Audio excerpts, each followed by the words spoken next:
Hey guys, it's Thorn, and I kind of just wanted to talk at you for a minute because I've been in this flurry of crazy shit downstairs where I've decided that.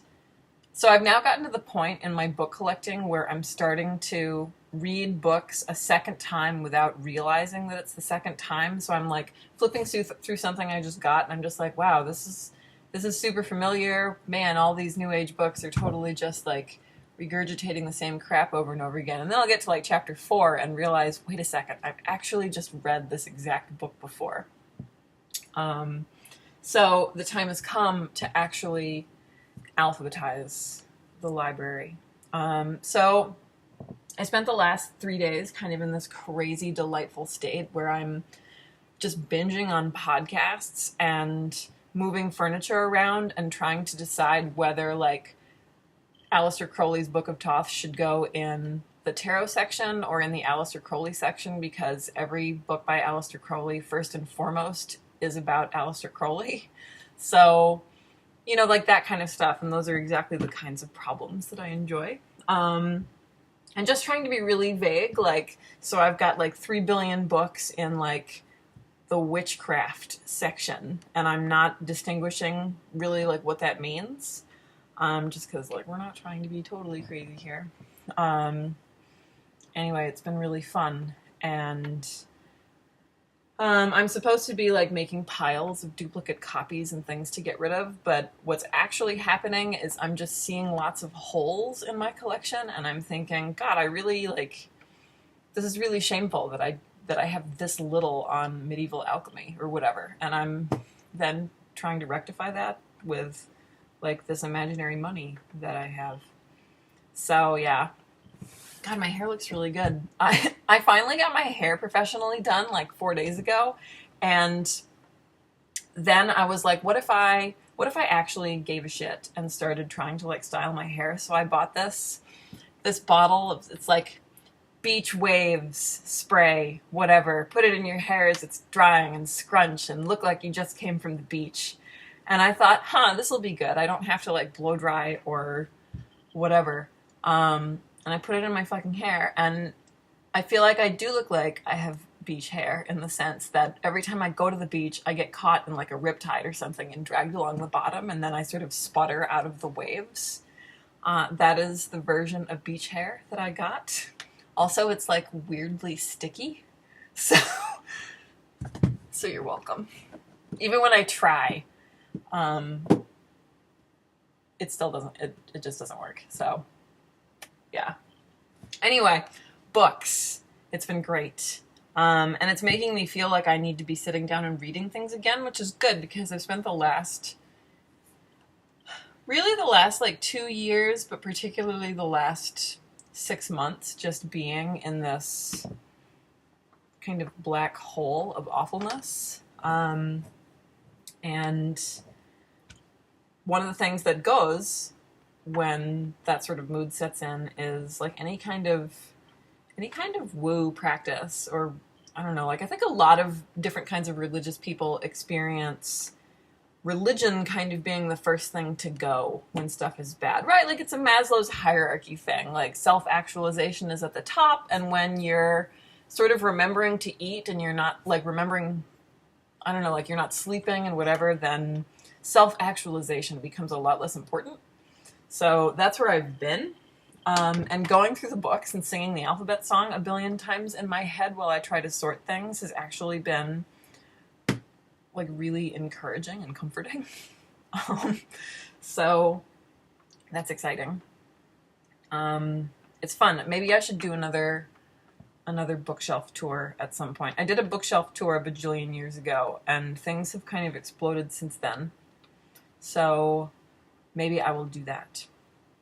Anyway, I did make a recent acquisition that I was really excited about, just on kind of the shallow end of things.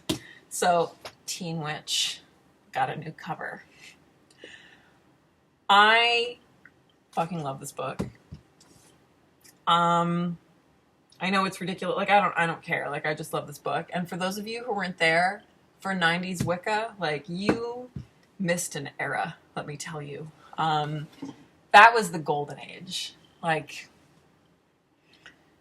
Man, like the mid 90s, the craft was out. Teen Witch would come out a couple years later, and like I've talked about this stuff before. I've got videos where I just like drink wine and talk about how great 90s Wicca was. But I'm excited about Teen Witch. And this is with the exception of the very first cover, which is the greatest book cover ever, like of all books. This is the best cover that Teen Witch has ever had, I think. It's had several. The one before this was glittery, which I appreciated, but I kind of like this one definitely like has more of like the Tumblr vibe to it, I think. No people on it, kind of the sketched out looking crow, and anyway, like muted colors. So, man, fuck, the 90s were awesome. I should blog about that. Yeah, if you weren't there, like, so, speaking of, since I figured I would be showing you the new cover to Teen Witch, I also thought since I'm going through the collection, I pulled out this gem. This is the Teen Witch kit.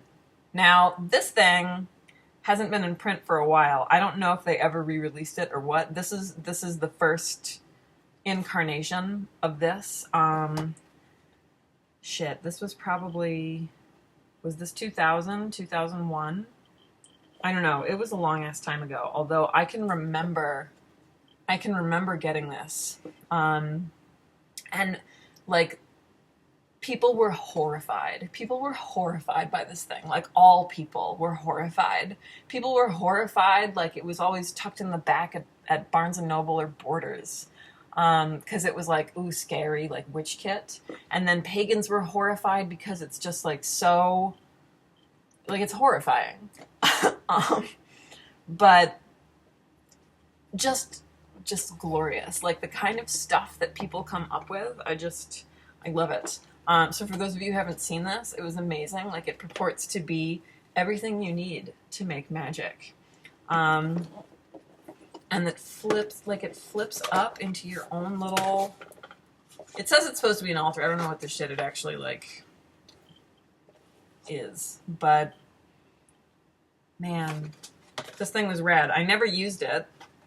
Like, I was way too cool for this when it came out.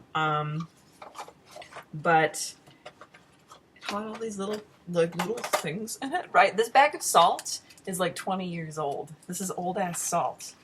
The yes no coin is tarnished, and so is the little bell. Like, you could wear your own pentacle to school and make the administrators really mad. It was great. Yeah, this was back when, like, the ACLU was all up in everybody's grill all the time for, like, pagan kids being suspended from school for wearing pentagrams and stuff like this. God, the late 90s, early 2000s, the, like, glory. Those of you who are teenagers now and getting into the craft, like, man, y'all are, like, we were lucky. We were so lucky. We had all kinds of resources. The internet was just becoming a thing. Like, everybody had GeoCities web pages. Some of them are embarrassingly still, like, archived, and if you know where to look, they exist. I had an AOL homepage. It was my first ever website, and like, it was melodramatic and terrible and just awesome. Yeah, that was really the beginning of that. Everybody had live journals after that. There were Dear Diaries, too. Like, the internet was just this glorious, glorious playground for budding occultists hiding from their suburban parents everywhere. Man, it was awesome. And now there's just 1,000 times more even than that. So, like, on the one hand, I'm really envious of young people now. On the other hand, I really, like... I'm definitely not, because there's so much available now that it's pretty much impossible to figure out what you want. Like, there was a time when you could go to Yahoo or whatever, because we didn't have Google, and you could search Wicca, and you'd get a couple dozen websites, and generally speaking, you were getting the same kind of information on all of them, so you could sort of orient yourself. Now, you can't do that. You can't Google Wicca or witchcraft and expect to find anything really useful. Although hilariously, the Celtic connection still comes up. Like that was the website that was always at the top in like 1998, and it's still towards the top in 2017, which cracks me up because it's always been a bad website. But there's so much now that like nobody really knows anything, which is really strange. So like on the one hand, every now and then I'll get questions from people in comments or in emails or on the blog or whatever, and I'll think, man, why didn't this person just like Google this? And then it occurs to me they really can't anymore. Like if you Google this simple ass question, you're gonna get 200 things and they all say something different, and furthermore they say it like in a really cruel way. So I totally get why it is that newbies come with the kind of questions they do now, because you can't get them answered in a simple search. Anyway, just wanted to share my nostalgia with you. I've still got a lot of alphabetizing to do, and I'm really happy about it. I am in the historical witchcraft section right now, so a lot of my like academic witch trial books, etc., etc. That's been really fun. So yeah, I'm gonna get back to it, but I hope you guys are well, and I will see you next time.